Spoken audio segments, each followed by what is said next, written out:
সুপ্রিয় দর্শক আসসালামু আলাইকুম। আজকের রেসিপিতে স্বাগতম জানাচ্ছি। আজকে ঝটপট ভীষণ মজাদার একটি সকালের নাস্তার রেসিপি নিয়ে চলে আসলাম। বাচ্চা থেকে বড় সবাই এই নাস্তাটি অনেক বেশি পছন্দ করবে। তাছাড়া এই নাস্তাগুলোর মধ্যে অন্য কোনো সবজি বাজি এই ধরনের কিছু দিয়ে খেতে হবে না, হুদা খেতেই কিন্তু মজা লাগবে এই রুটিটা। তো প্রথমে আমি এখানে ময়দা নিয়ে নিচ্ছি 2 কাপ। তারপরে আমি এখানে চিনি দিয়ে দিলাম 1 টেবিল চামচ, 2 টেবিল চামচ তেল দিয়ে দিলাম।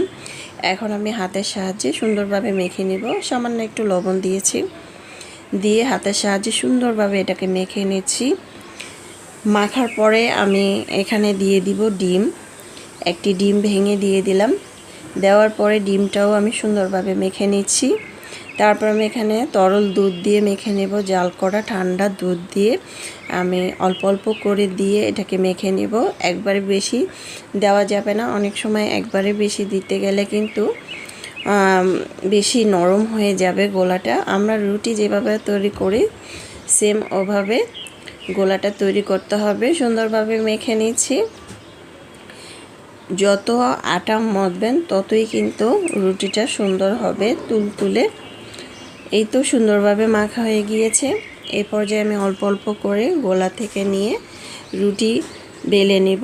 সুন্দরভাবে দেখতে পাচ্ছেন আমি রুটি তৈরি করে নিচ্ছি।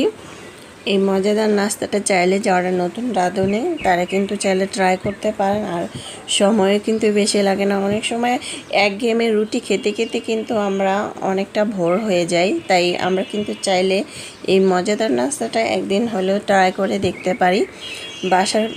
বাচ্চা থেকে বড় সবাই অনেক বেশি পছন্দ করবে। আর যেহেতু এখন রমজান নাই, এখন হচ্ছে সকালবেলা নাস্তার সময় কিন্তু আমরা বেশিরভাগ সময় কিন্তু আমরা রুটি পরোটা খেয়ে থাকি। এভাবে একদিন পরোটাটা তৈরি করে দেখতে পারেন। অসম্ভব এই মজাদার পরোটাটা খেতে এতটাই ভালো লেগেছে, একদিন বানালে বলবে রোজ বানাতে। বাচ্চারা বেশি পছন্দ করবে, চাইলে কিন্তু ট্রাই করতে পারেন। 1 টেবিল চামচ চিনি দিয়ে দিলাম আর 1 টেবিল চামচ গুঁড়া দুধ দিয়েছি। দিয়ে এখন আমি এটাকে ভাজ করে নেব। দেখতে পাচ্ছেন আমি কিভাবে ভাজ করছি। এভাবে ভাজ করে এখন আমি 4 কোণা করে আবারও এটাকে বেলে নেব সুন্দরভাবে। দেখতে পাচ্ছেন আমি কিন্তু এভাবেই করে সবগুলো তৈরি করে নিব। এটা খেতেও মজাদার হয়েছিল, বানাতেও ঝটপট, বেশি সময়ও লাগে না, কষ্টও লাগে না। খুব মজাদার এই নাস্তাগুলো আমি এভাবেই সবগুলো তৈরি করে নিব। আমি আবারও বেলে দেখাচ্ছি। দেখতে পাচ্ছেন পাতলাটা কতটুকু হবে। খুব সুন্দরভাবে বেলে দেখাচ্ছি। এটা চাইলে কিন্তু যারা নতুন রাঁধুনি তারাও কিন্তু চাইলে ট্রাই করতে পারেন। এখন চুলায় একটা প্যান বসিয়ে তেল ছাড়া প্রথমে আমি এটাকে হালকা করে একটু ভেজে নেব। যখন প্যানটা হালকা গরম হবে তখন আমি রুটিটা দিয়ে দিচ্ছি বেলার জন্য, মানে ছাকার জন্য। দেখতে পাচ্ছেন হালকা যখন উপরে এরকম ভাজা ভাজা হবে এ পর্যায়ে দিয়ে দিব সাইড থেকে 1 টেবিল চামচ তেল। তেল দেওয়ার পরে একটু নেড়ে চেড়ে এভাবে দিব, দিয়ে এটাকে উল্টিয়ে নিব। তখনই দেখবেন এটা খুব সুন্দরভাবে ফুলে যাবে। আর অবশ্যই চুলার আঁচটা একটু হালকা বাড়াতে হবে।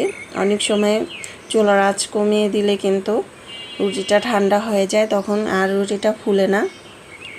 দেখতে পাচ্ছেন খুব সুন্দরভাবে কিন্তু আমার ভাজা হয়ে যাচ্ছে। এভাবে করেই কিন্তু আমি সবগুলো ভেজে নেব। আরেকটা বানিয়ে দেখাচ্ছি। দেখতে পাচ্ছেন কি সুন্দরভাবে এটা ফুলে গিয়েছে। এভাবে করেই কিন্তু সবগুলো তৈরি করে নিব এক এক করে। বাচ্চা থেকে বড় সবাই অনেক বেশি পছন্দ করবে। আশা করছি রেসিপিটি আপনাদের ভালো লেগেছে। ভালো লাগলে অবশ্যই আমার চ্যানেলটা সাবস্ক্রাইব করে লাইক দিয়ে পাশে থাকবেন। দর্শক বেশি বেশি ভালো থাকবেন, খাবার কখনো অপচয় করবেন না। আমরা চাইলে এই মজাদার পরোটার রেসিপিটা ঝটপট তৈরি করতে পারি। বাচ্চা থেকে বড় সবাই অনেক বেশি পছন্দ করবে। আর এটা খেতেও অনেক বেশি মজাদার হয়েছিল। বাচ্চারা অনেক বেশি পছন্দ করবে, সব সময় বলবে এটা তৈরি করার জন্য। আর এটা কিন্তু অনেক নরম তুলতুলে, এটার মধ্যে কোনো পরিমাণ ভাজি প্রয়োজন নাই। এটা এভাবেই খেতে অনেক বেশি মজাদার। চাইলে ট্রাই করতে পারেন। আল্লাহ হাফেজ, এনজয়।